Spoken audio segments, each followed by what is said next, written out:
What's up, everyone? Welcome to another theme park lore video by your favorite theme park connoisseur, Roller Coaster Ronald. Today, we're going to talk about the theme park Dream Grove Gardens, which was built in 1989 by Bradford Goodwin. A fine and fun family park, but let's be honest, this theme park only became interesting after it was passed down to Bradford's daughter, Frankie Goodwin, after his sudden death. Yes, Dream Grove Gardens was put on the map after new owner Frankie introduced brand new mascots that were based on her love for insects and animals.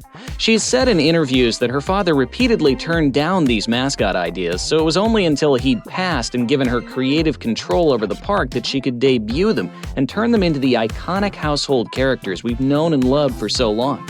Among these mascots was, of course, Dream Grove Gardens' poster character, Big Nose Bug, or Bug for short. A cute cartoon woman with pink antennae, big clown nose, paws, and butterfly wings. Then there's Bug's friend, Tiger Moth Mott, a large tiger man with moth wings and antennae upon his head. These two character mascots were accompanied by animatronic buddies, often seen moving about the park on their own. There's Tobby the Tarantula and Snell the Snail.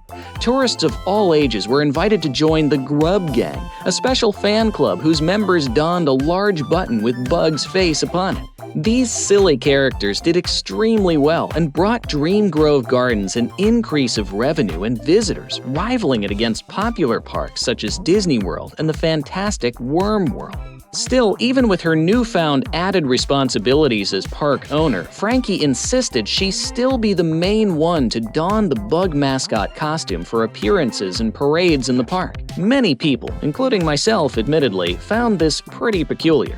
Another thing Dream Grove Gardens is well known for is the romance within its ownership. Fans remember the day Frankie Goodwin suddenly called upon the press to make a public statement that she and Abe Wilson, the man who played Tiger Moth Mott, had been secretly seeing each other romantically behind the scenes for nearly 3 years. During this announcement, Frankie publicly proposed to Abe, who then said yes. This drove theme park audiences and fans wild, especially when the wedding happened within the theme park grounds themselves a week later. Abe then became co-owner of Dream Grove Gardens, and Frankie even made it so mascot characters Bug and Mott were to be canonically married as well, launching a branded wedding merchandise line for newlyweds, causing the park's popularity to skyrocket even further. So much so that this caused Frankie to decide to partner and share ownership of the theme park with bigwig executive Randy Zazzle. This, to many Dream Grove Garden fanatics, would be the event that caused the park's slow and steady downfall. Randy, that year, insisted on making many decisions behind Frankie and Abe's back, which included firing staff, budget cuts, ticket price changes, and bad merchandise decisions.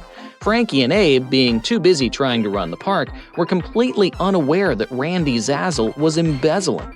By the time they found out, it was too late. Randy had taken everything and ran the park into the ground, forcing the gates of Dream Grove Gardens to close. Randy himself went missing soon after. Some say he took the money and fled the country. Others believe he was murdered at the park and put into one of the Tobby animatronics, but those rumors were never confirmed and have just become urban legend. It was believed that the gates of Dream Grove Gardens would be closed for good, or so we thought. Frankie has come out of hiding and announced out of nowhere that she, along with Abe, are reopening the Dream Grove Gardens today. Where she got the money to do that, we don't know, and frankly, I find it kind of suspicious. Nevertheless, she also states that she wants to live stream Dream Grove Garden events from here on out, including its grand reopening. So let's tune in now.